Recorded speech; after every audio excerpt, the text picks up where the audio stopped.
암 덩어리 안에 있는 종양 미세 환경, 이게 참 중요하거든요. 이 환경을 어떻게 개선을 하느냐가 암 치료에서는 관건이에요. 근데 이 종양 미세 환경을 개선시켜주는 그런 효과를 들기름이 가지고 있고, 또 항염증 작용, 염증을 일으키는, 염증하고 암하고는 결부가 같아요.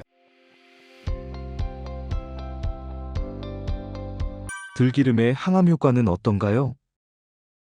안녕하십니까, 나으라원 원장 문창식입니다. 한국 사람들 들기름을 참 많이 먹죠. 근데 이제 우리가 그 들기름 속에 이제 가장 많은 성분이 이제 오메가3가 많이 들어있죠. 들기름이라든지 아마시 이런 데가 이제 많이 들어있기 때문에 우리가 들기름을 먹는 것은 주로 이제 오메가3를 먹기 위한 거예요. 그런데 들기름 속에 오메가3가 다는 아니에요. 분포를 좀 보면은 오메가3가 한 60% 정도 된다고 볼 수가 있고, 그 다음에 이제 여기에도 오메가6가 들어있어요.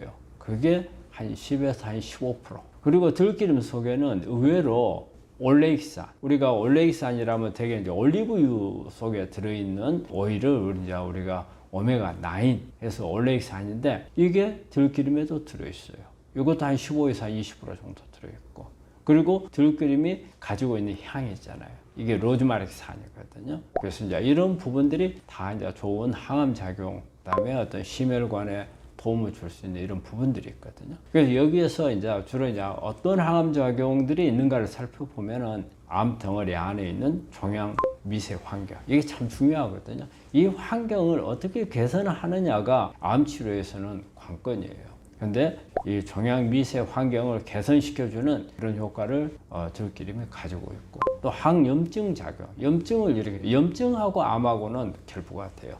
사실 염증을 일으키는 물질들이 암을 유발하는 거거든요. 그래서 우리가 암을 치료할 때는 항암 작용, 그 다음에 항염 작용, 항산화 작용 한 대 묶어서 이야기를 하는 거거든요. 여기에 보면은 들기름도 염증을 억제하는, 특히 오메가3가 염증 억제하는 작용이 크거든요. 항염 작용이 있고, 그리고 암세포 성장을 억제시켜주는 세포 주기를 조절하든가 아니면은 세포 자살 프로그램을 작동을 시키든가 해서 암세포 성장을 억제를 하고, 항산화 작용, 이런 아주 암 치료하는데 크게 도움이 될 수 있는 그런 작용을 들기름 속에 들어있는 오메가3가 할 수가 있습니다. 들기름의 항암 효과를 입증한 논문이나 동물 실험은 어떨까요? 1994년도 좀 오래됐죠. 근데 제가 이걸 가져온 건요, 이거 캔서지라고 해서 아주 권위가 있는 이런 잡지거든요. 여기에 보면은 들기름을 가지고 대장암 예방 효과를 본 거거든요. 여기에 내용에 보면은 들기름을 우리가 이제 음식으로 섭취를 했을 때 대장암에서 암 발생률을 절반 이하로 낮출 수 있다. 이게 동물 실험이었거든요. 근데 여기에서 무조건 들기름을 전체로, 그러니까 오메가3를 전체로 했을 때가 아니고, 일단 들기름이 먹는 기름 중에서 한 25% 이상만 되면은 효과가 있더라. 100%가 아니더라도 이게 어느 정도의 함량이 있으면 효과를 높이더라는 거죠. 그렇기 때문에 들기름을 몽땅 먹어야 된다, 그런 의미는 아닌 거죠. 그래서 우리가 적당량 먹더라도 얼마나 효과가 있고, 또 이리 하면은 암 발생 리스크를 이렇게 잘 조절을 해주더라. 아주 중요한 논문입니다. 들기름을 어떻게 먹어야 항암 효과가 극대화될까요? 우리 들기름 먹을 때 가장 신경 써야 되는 부분이 열을 가하지 않는 거잖아요. 그러니까 들기름을 짤 때도 저온 압착 방식으로 짜야 되고, 열을 가해지면 산화가 돼버리기 때문에, 그래서 들기름을 생으로 먹는 게 가장 좋겠고요.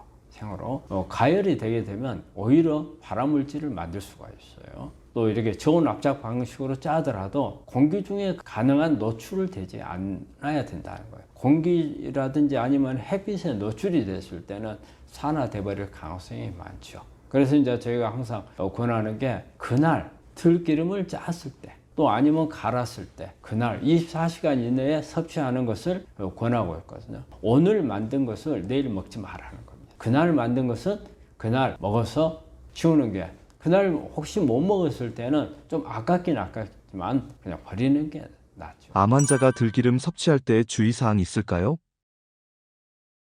우리 들기름 먹을 때, 우리 일반적으로 들기름 이렇게 할 때 막 들기름을 몽땅 받아가지고 뭐 마시거나, 우리가 컵에다가 막 들기름 채워가지고 마시거나 그러진 않잖아요. 그래서 들기름은 앞에 논문에서도 나왔듯이 적은 양이지만의 어떤 효과를 낼 수 있다는 거니까 소량을 차라리 나눠서 먹는 거. 그래서 하루에 적으면 한 번 아니면 한 두 번 해서 한 번 먹을 때 한 10cc 스푼으로 보면은 조그만 스푼은 한 두 개 될 거고요. 약간 큰 스푼 같으면 하나면은 될 것 같아요. 그건 이제 이유가 뭐냐면 이게 너무 많이 먹었을 때는 산화가 돼버리는 이런 부담들이 있거든요. 그래서 이제 가능한 한 적은 양으로. 그 다음에 공복 시에 먹지 말라는 거. 공복 시에는 그 위 안에서 산이 많이 나와, 위산이 많이 나와 있어서 오히려 산화가 돼버릴 수가 있기 때문에 가능한 음식을 먹을 때 먹는 게 좋다. 그리고 우리가 대개 들기름 먹을 때 그렇잖아요. 음식 먹을 때 향을 내기 위해서 들기름을 그래서 먹고 하니까 그렇게 먹는 게 가장 좋은 들기름과 함께 먹으면 항암 효과 극대화되는 식품이 있을까요? 들기름 소개드린 오메가3가 우리 세포막을 구성하는 성분이 되거든요. 그리고 오메가3는 이 성분에서 산화가 되는 것을 막아주는 효과가 있어요. 염증을 줄여주는 효과. 그런데 이때 이제 염증을 줄여줄 때 항산화 효과를 같이 얻을 수 있는 그런 성분들의 음식을 같이 먹으면 훨씬 더 염증을 줄여들고 항산화 작용도 늘어나면서 항암 작용이 늘어날 수가 있어요. 그래서 항산화 식품하고 같이 먹는 것을 권해요. 이 부분들이 비타민C가 많은 이런 식품들이나 또 폴리페놀, 되게 이제 야채 계통에 그런 게 많죠. 그래서 보면 뭐 브로콜리라든지 파프리카라든지 아니면 뭐 블루베리, 뭐 녹차, 뭐 이런 부분들하고 같이 먹으면 훨씬 더 좋겠죠. 그리고 오메가3가 산화되는 것을 이런 식품들이 또 막아주는 효과를 같이 가지고 있거든요. 그리고 들기름을 먹을 때 우리 단백질들하고 같이 먹는 것도 도움이 돼요. 그래서 생선이라든지 두부, 달걀, 뭐 닭가슴살, 여기에 있는 단백질들, 그리고 여기에 약간 지방 성분들이 같이 있거든요. 그리 됐을 때 서로 시너지 효과를 낼 수 있는 부분이 있습니다. 들기름과 들깨 효과가 다를까요? 어쨌든 들깨를 갈아가지고 들기름을 만드는 거잖아요. 만들지만 저는 들깨가 더 좋다고 봐요. 뭐 들기름은 우리가 어떤 정말이 저온에서 압착 방식으로 하고 공기에 노출 안 시키고 이런 공정들을 해서 만드는 들기름이면 좋겠지만 우리가 통상적으로 우리 방앗간에 가지고서 들기름 짜가지고 하는 경우에 이런 경우에는 오랫동안 보관을 해야 하잖아요. 병에다 보관하지만 또 우리가 그 병을 따가지고 일부 먹고 또 뚜껑 닫고 또 그 다음날 먹고 이러다 보면 안에 계속 이게 산화가 될 가능성이 많아요. 그렇기 때문에 우리 환자분들한테 저는 우리가 들깨를 그날 갈아서 먹으라는 이야기를 하거든요. 그러니까 들기름보다는 들깨가 여러분들한테 더 권하는 그런. 생강의 항암 효과는 어떤가요?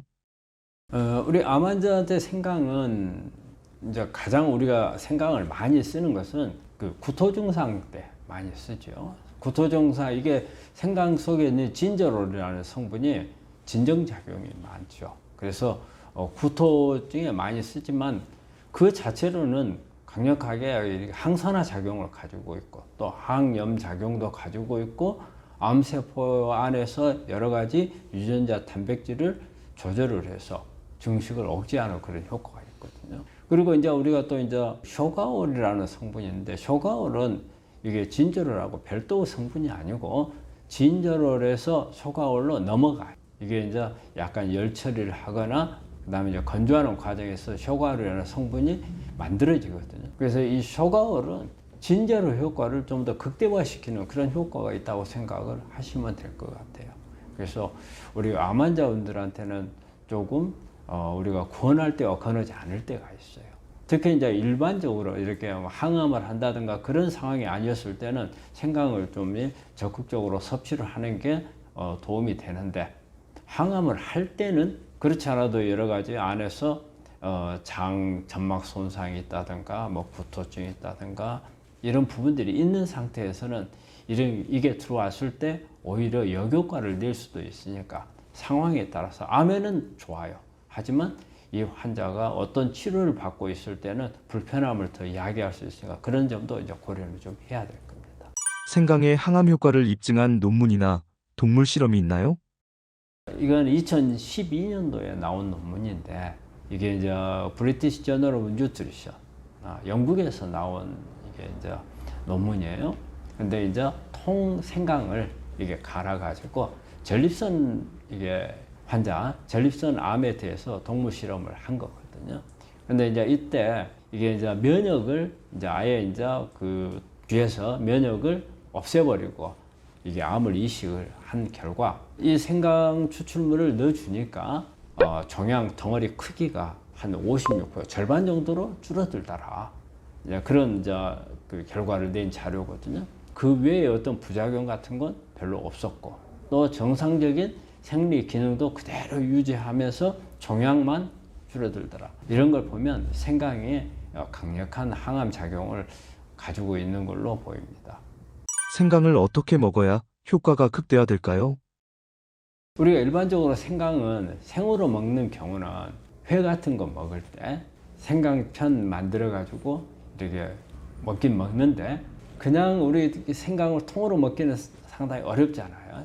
그렇기 때문에 가능한 한 일반적으로는 가열을 해서 먹는 게 어떤 생강이 가지고 있는 좀 거북한 이런 부분도 좀 없앨 수가 있고, 그런데 가열을 하더라도 너무 오랫동안 가열하는 것은 바람직하지 않고, 그래서 한 100도에서 120도 정도에서 한 10분 정도 그 이상을 하면은 안에 들어있는 진저로라든지 이런 성분들이 파괴되는 걸로 되어 있어요.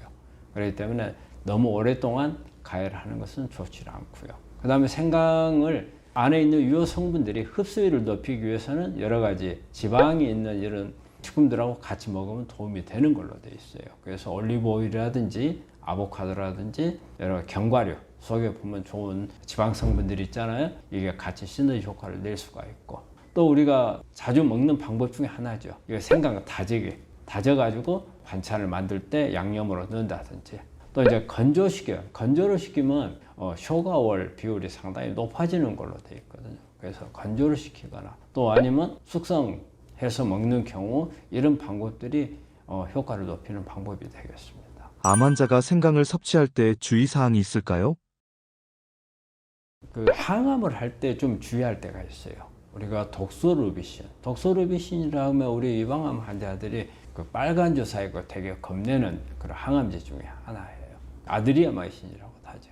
독소르비신이나 아니면 플라틴 계열, 백금 계열의 항암제를 했을 경우에 이 항암 효과가 생강을 넣게 되면 생강이 가지고 있는 강력한 항산화 작용 때문에 그 효과가 좀 떨어질 수 있기 때문에 이럴 때는 좀 피하시는 게 좋겠고요. 그 다음에 항암을 하게 되면 또 이제 혈소판이 떨어진다든가 이런 경우가 생길 수 있거든요. 그럼 응고작용에 문제가 될 수 있어요. 근데 생강이 또 마찬가지로 응고를 방해하는 그런 효과가 있으니까 이럴 때 주의를 하셔야 되고, 그럼 여기서 그 응고작용 때문에 보면 여러 환자들이 항응고제 먹고 있는 분들이 있잖아요. 뭐 아스피린이라든지 여러 가지 와파린이라든지 이런 걸 복용하고 있는 분들, 이리 됐을 때 응고작용이 더 떨어지는 것을 더 강화를 시켜버리니까 이럴 때는 조금 조심을 하셔야 되고, 그 다음에 생강이 그대로 섭취를 했을 경우에는 위장을 자극을 많이 하잖아요. 그래서 이런 항암제 쓸 때는 우리가 생강을 먹을 때 이런 구토증이나 이런 부분이 오히려 더 나빠질 수 있어요. 생강은 그 자체로는 우리가 항부토작용이 있는데 그 항암제를 통해서 우리가 장이 손상을 받았을 때는 오히려 좋지 않을 수가 있으니까 이런 부분들을 조금 조심해야 될 것 같아요. 생강과 함께 먹으면 좋은 항암식품은 무엇이 있나요?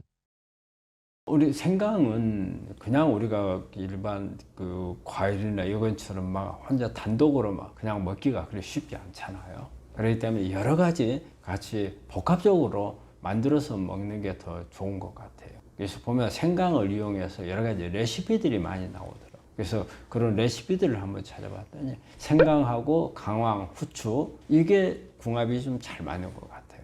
그래서 생강, 강황, 후추 해가지고 뭐 기름을 여기에다가 여러 가지 뭐 올리브유라든지 들기름이나 이런 부분들을 해서 먹는 방법들이 있고, 생강차, 여러분들 생강차는 많이 먹잖아요. 근데 생강차는 이제 너무 달게 만들었을 때 문제가 되니까 이런 부분도 조금 조절을 해야 되는데 생강이라든지 계피나 레몬, 그 다음에 이제 꿀을 넣는 수도 있는데 꿀도 마찬가지로 많이 먹었을 때 우리 암 환자분들한테 좋은 건 아니거든요.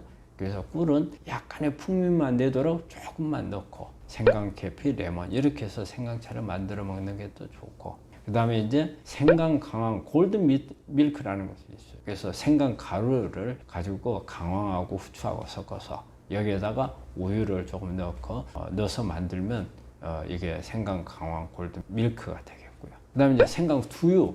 그러니까 생강이 먹기가 쉽지 않기 때문에 이런 부분들을 섞어서 먹었을 때는 그렇게 생강이 가지고 있는 불편함을 제거하면서 생강이 가지고 있는 유효 성분들을 섭취하기가 좋기 때문에 그 다양하게 이렇게 복합적으로 만들기 좋은데 이게 두유도 괜찮은 것 같아요. 그래서 생강에다가 두유를 넣고 바나나나 아몬드 같은 걸 넣으면 풍미를 느끼면서도 먹기도 좀 편한 것 같아요. 그리고 이제 요리를 할 때 생강이나 마늘 같은 거 이제 볶으면은 생강도 먹기가 좀 더 낫잖아요. 여기에 보면 생강이 가지고 있는 진저로라든지 마늘이 가지고 있는 알리신, 그래서 항암 작용을 극대화시킬 수 있는 그런 부분이 되겠거든요. 그래서 이런 복합적으로 먹으면 항암 효과가 높아집니다.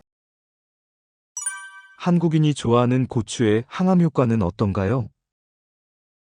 우리가 이제 고추는 우리 한국 사람들이 워낙 많이 먹는 그런 식품이잖아요.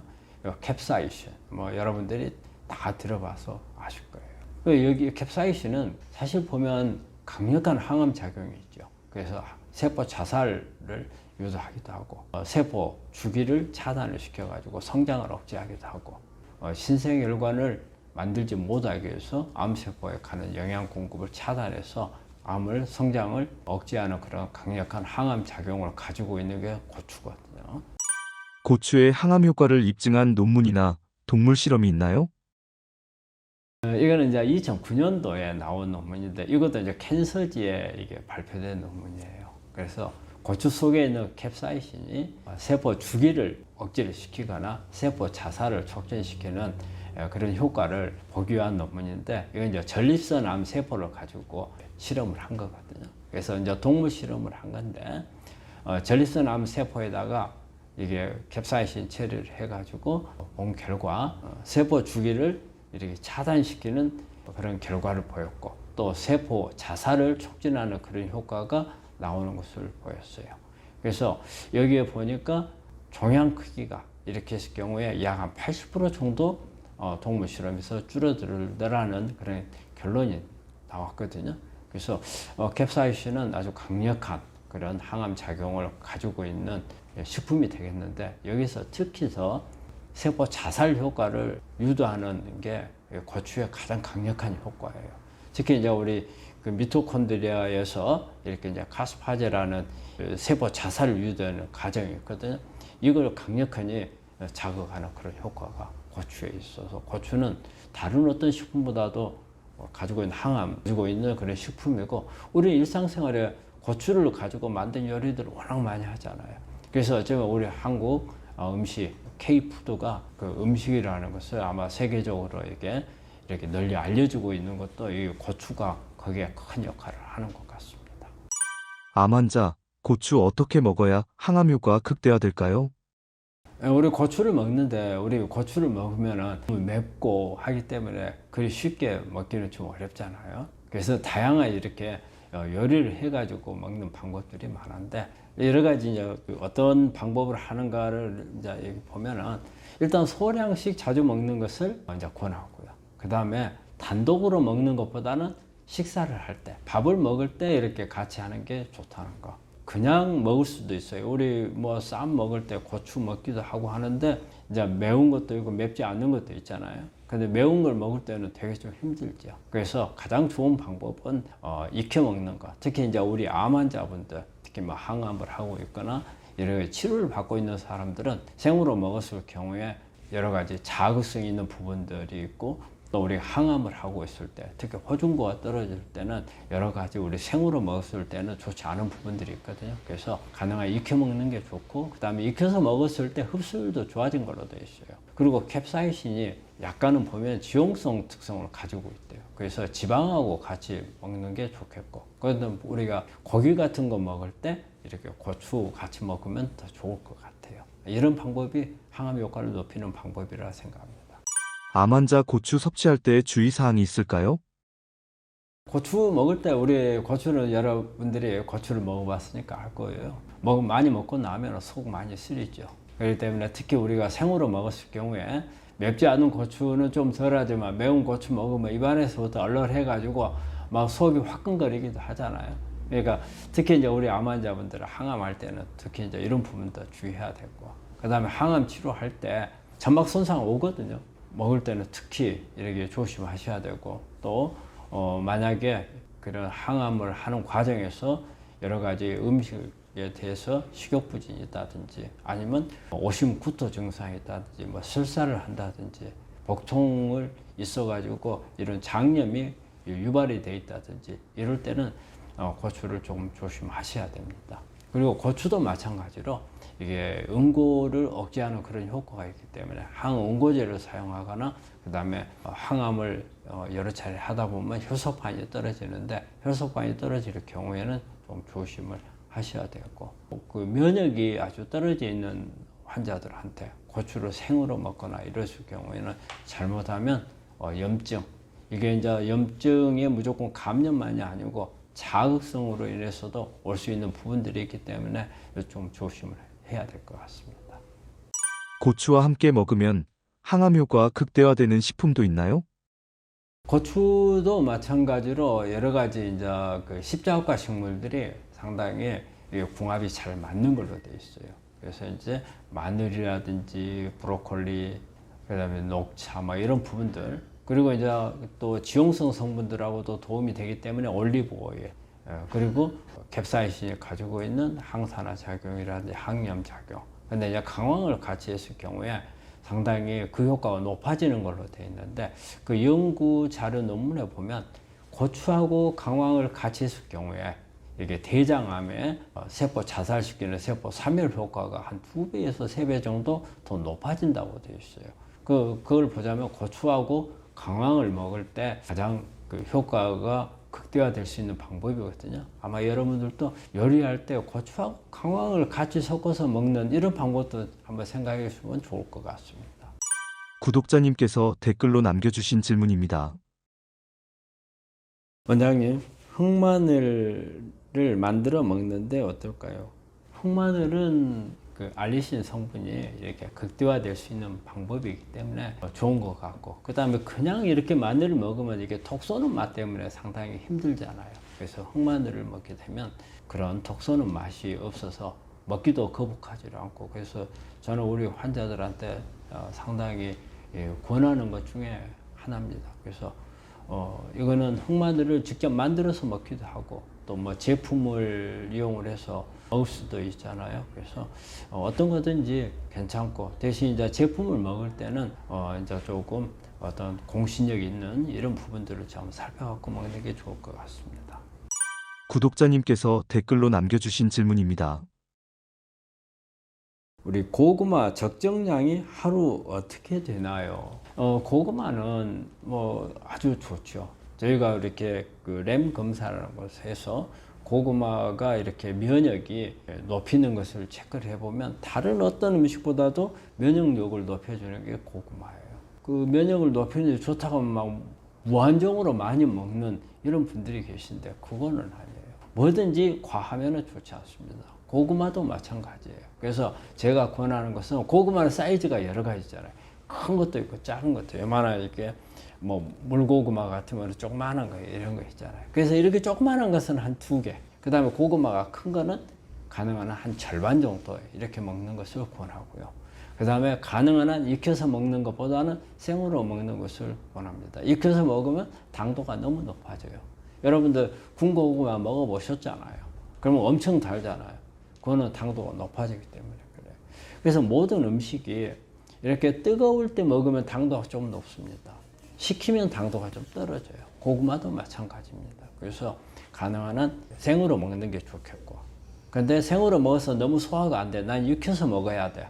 그러면 익혔다가 식혀갖고 먹으면 당지수가 좀 내려갈 수가 있습니다. 그런 방법을 드시면 좋을 것 같습니다.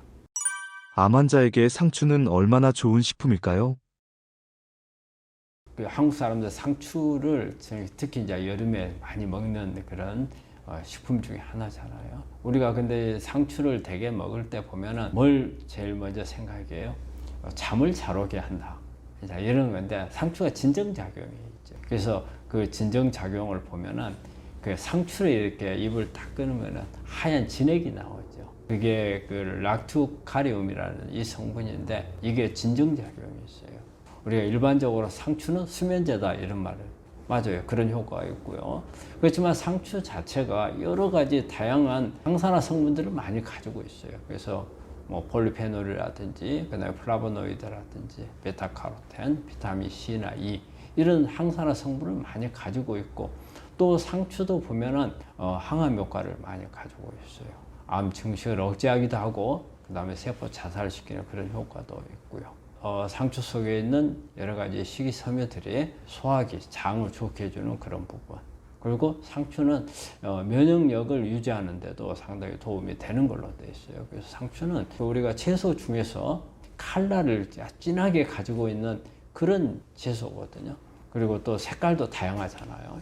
그래서 상추는 우리 암 환자들한테는 아주 권하는 그런 식품이 되겠습니다.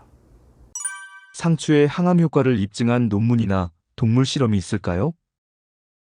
2010년도 나온 논문이거든요. 그래서 상추 추출물을 가지고 항산화 효과, 암세포 괴사 효과가 어느 정도 되는가를 이게 본 그런 게 되겠습니다. 근데 여기서 이제 이것도 동물 실험인데요.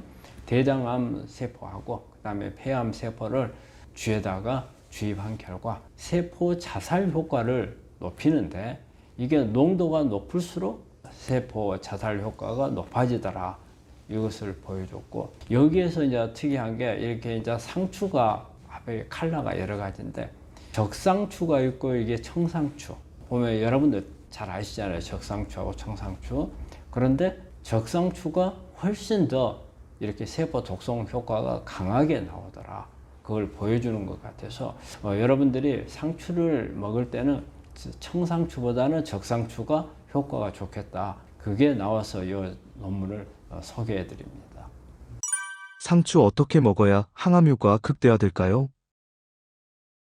상추는 우리가 일반적으로 먹을 때 그냥 씻어 가지고 우리 쌈 싸 먹던가 이렇게 먹는 게 주로 많이 그렇게 하잖아요. 아니면 상추를 약간의 양념을 겉절이 비스 많이 해가지고 이렇게 먹기도 하고 그래서 생으로 먹는 게 가장 항산화 성분을 섭취하는데 좋은 방법이에요. 상추 속에 들어있는 이런 베타 카로티노이드 같은 지용성 성분들도 있거든요. 그래서 지용성 성분들은 우리가 상추에 여러 가지 지방을 가지고 있는 음식들하고 같이 먹었을 때 도움이 되죠.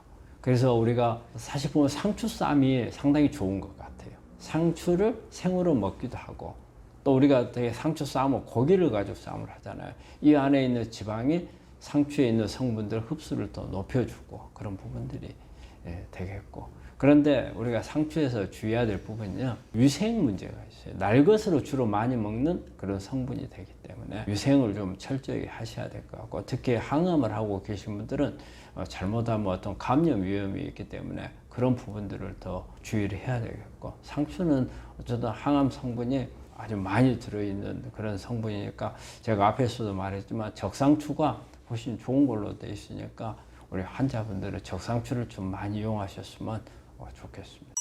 암 환자 상추 섭취할 때 주의사항이 있을까요? 제일 주의해야 될 부분은 일단은 감염 문제죠. 생으로 많이 먹기 때문에. 그래서 잘 씻고 씻어야 되고 또 이게 노지에서 이렇게 하다 보면은 또 이제 중금속 같은 거, 농약이나 중금속 같은 게 있을 수가 있으니까 이런 부분들을 잘 씻어서 그리고 또 특히 상추가 중금속 잔류 가능성이 다른 채식에 비해서 높대요. 어쩌면은 농약이라든지 제초제나 뭐 이런 토양에서 오는 또 우리가 물 같은 데서 올 수 있는 중금속 이런 부분들을 특히 조심해야 되는 식품이 상추라고 그래요. 그러니까 그런 부분들을 좀 조심해야 되니까 어때요? 이것을 상추를 할 때 씻을 때 참 많이 조심해야 될 것 같아요. 그래서 조금 더 우리가 상추는 또 뭐 비비고 할 수도 없잖아요. 비비면은 이게 전부 다 상해버리는 이런 부분이기 때문에 그래서 식초라든지 조금 더 한 번 더 청결하게 씻을 수 있는 방법들을 찾아가지고 그렇게 해서 준비를 해가지고 먹는 게 좋겠고요. 그리고 이제 과잉으로 먹었을 경우에는 이것도 식이섬유가 많으니까 우리가 복부 팽만이라든지 속이 더부러 간 이런 증상들이 나올 수 있으니까 너무 많이 먹는 것은 피하는 게 좋겠고요. 상추를 우리가 먹을 때 그냥 이렇게 사다가 먹는 경우도 있겠지만 조금 사다가 냉장고 안에다 넣어놨다가 이제 끄집어내서 하게 되면 너무 차게 되면 여러 가지 설사라든지 소화불량이라든지 장 트러블이 생길 수 있는 이런 부분이 있기 때문에 너무 차가운 상태로 먹는 것은 피하는 게 좋겠고요. 그래서 만약에 냉장고에 넣어놨다 이럴 경우에는 끄집어내서 한 5분이나 10분 정도 있다 어느 정도 열이 조금 찬 기운이 좀 가시고 그러고 나서 섭취를 하는 게 좋을 것 같습니다. 상추와 함께 먹으면 항암 효과가 극대화되는 식품도 있나요? 상추도 마찬가지로 여러 가지 이제 항산화 작용을 가지고 있는 이런 식품들을 같이 먹는 게 좋죠. 그럼 이제 마늘이라든지 브로콜리, 오늘 아까 했던 이제 고추라든지 뭐 강황 이런 부분들이 상당히 좋겠고요. 그 다음에 콩 종류, 두부나 된장 이런 부분들하고도 좋겠고 지용성 성분들이 있는 거, 올리브유나 견과류 이런 걸 같이 먹었을 경우에는 그 지용성 영양소가 흡수가 좋아지고 그 외에도 이제 녹차라든지 케일, 그래서 녹차 속에 있는 이지시즈나 케일 속에 있는 케르세친 이런 부분들이 상추 속에 있는 들어있는 성분들하고 같이 씻는 효과를 낼 수 있는 그런 부분이 되겠습니다. 구독자님이 댓글로 남겨주신 질문입니다. 아로니아는 어떤가요? 예, 아로니아는 내나 마찬가지로 베리 종류잖아요. 안토시아닌이 엄청 많이 들어있죠. 특히 이제 우리 모든 이런 채식이라든지 이런 부분들은 어디서 재배를 하느냐가 상당히 좀 중요한 것 같아요. 우리 채식들이 가지고 있는 파이토케미칼이라는 것은요, 아주 자라기 편하고 환경이 좋은 곳에서 재배했을 때는 파이토케미칼이 많이 안 만들어져요. 사실 파이토케미칼은 어려운 환경일 때 어떤 자기가 공격을 받는다든가 자기가 어떤 영양 성분을 갖다가 충분하게 쉽게 얻지 못하다든가 그래서 극단적인 상황에서 되게 만들어지는 게 파이토케미칼이거든요. 그래서 아로니아 같은 경우도 보면은 이제 그런 부분들하고 관련이 있어요. 그래서 어디에서 재배를 했느냐, 원산지가 어디냐에 따라서 그 아로니아가 가지고 있는 이런 파이토케미칼들이 높은가 안 높은가가 결정이 되거든요. 그래서 그런 부분들도 상당히 고려를 해 보시고 드시는 게 도움이 될 겁니다. 그래서 아로니아는 안토시아닌이 많기 때문에 좋습니다. 구독자님이 댓글로 남겨주신 질문입니다. 난소암 환자입니다. 콩이 좋다고 해서 아침마다 우유를 만들어 먹고 있습니다. 괜찮은지 궁금합니다. 예, 좋은 방법입니다. 우리가 난소암이나 유방암, 호르몬 관련 암이거든요. 그래서 예전에는 우리 콩 속에 들어있는 이소플라본 이런 부분들이 유사 여성 호르몬이라 해서 뭐 논란이 많았죠. 오히려 암을 악화시킬 수 있다. 또 한편으로는 암을 치료하는 데 도움이 된다. 최근에는 이 이소플라본이 그 암을 억제할 수 있는 그런 부분이 있다고 지금 최근에는 많은 논문들이 이야기를 하고 있거든요. 그래서 콩은 나쁘지는 않습니다. 그리고 보통 이제 콩을 저는 이제 먹을 때 아침에 탄수화물을 먹는 게 훨씬 효과적이거든요. 그래서 점심 때나 저녁에 먹는 것보다는 아침에 콩물 같은 것을 콩죽이라든지 이런 부분들을 만들어서 먹는 게 좋겠고 노란 콩보다는 검은 콩 속에는 또 안토시아닌이 더 많이 들어있거든요. 그래서 검은 콩을 가지고서 콩물을 만들어서 먹거나 콩죽을 써서 먹으면 훨씬 더 좋은 효과를 내리라고 생각을 합니다. 구독자분들께 해주고 싶은 말씀이 있으신가요? 네, 오늘도 여러분들하고 음식에 대해서 이야기를 많이 나눠봤는데 제가 자주 강조하지만요, 사실 우리가 먹을 수 있는 좋은 음식들이 많아요. 그래서 이런 부분들을 또 너무 과식은 하지 마시고 적정량 이렇게 드시는 게 가장 좋겠고, 사실 우리가 살아오면서 내 입에 딱 적응이 돼 있는 이런 음식들이 있는데 우리 암 환자분들이 그런 부분들을 참 극복을 못하는 분들이 참 많은 것 같아요. 제가 어제도 우리 환자를 보면서 음식을 가지고 이야기를 하는데 못 고치겠대요. 고치기가 너무 어렵대요. 고기를 보면은 먹고 싶어서 죽겠대요. 그럴 때 어떻게 해야 되겠느냐고 물어보시더라고요. 그래서 한 점이라도 먹는 게 어떠느냐 그러는데 그 유혹을 벗어나는 게 상당히 중요하죠. 내가 내 몸의 치료를 위해서. 그런데 이건 있어요. 그 한 점을 안 먹으면 너무 힘들 것 같다. 그 한 점을 드세요. 그렇게까지 막이 할 필요는 없어요. 이것도 뭐냐면은 좋은 것이 내 몸 안에 들어오도록 하는 것도 있겠지만 이 음식을 먹으면서 내가 스트레스 받을 필요는 없잖아요. 정말 스트레스가 될 정도라면 조금 먹는 게 좋겠고, 또 그러면은 이 먹는 거, 이걸 안 좋은 것을 먹는 것 중에서 먹을 때 내가 좋아하는 여러 가지가 있을 거 아니에요. 육류도. 그럴 때는 그 중에서도 가능한 한 암에 조금 유해성이 덜한 거 이렇게 좀 바꿔가면서 그렇게 드셔서, 중요한 거는요, 음식은 즐거운 마음으로 먹어야 되고 스트레스를 받는 것은 좋지 않아요. 근데 음식을 먹고 죄책감을 느끼는 것은 안 돼요. 되게 우리가 환자분들이요, 육류 같은 것을 먹고 와서 물어봐요. 뭐 너무 먹고 싶어서 먹긴 먹었는데 먹고 나서 죄책감이 많이 든다. 그래서 그거 먹었는데 원장님 내 몸에 지금 암에 좀 이것 때문에 크는 거 아닐까요? 나 걱정이 되고 잠을 못 잤습니다. 이런 분들이 있는데, 그런 부분들은 좀 자기 중심을 조금은 암 쪽에 비중을 좀 둬서 내가 암을 극복을 위해서 나를 극복한다, 이런 것도 한 번 정도 생각을 해보시고, 그렇지만 한 번 그랬다 해가지고 죄책감까지 갖고 잠을 못 자는 정도로까지 그렇게 큰 영향을 주는 건 아니니까 너무 부담은 갖지 말도록 하셨으면 합니다.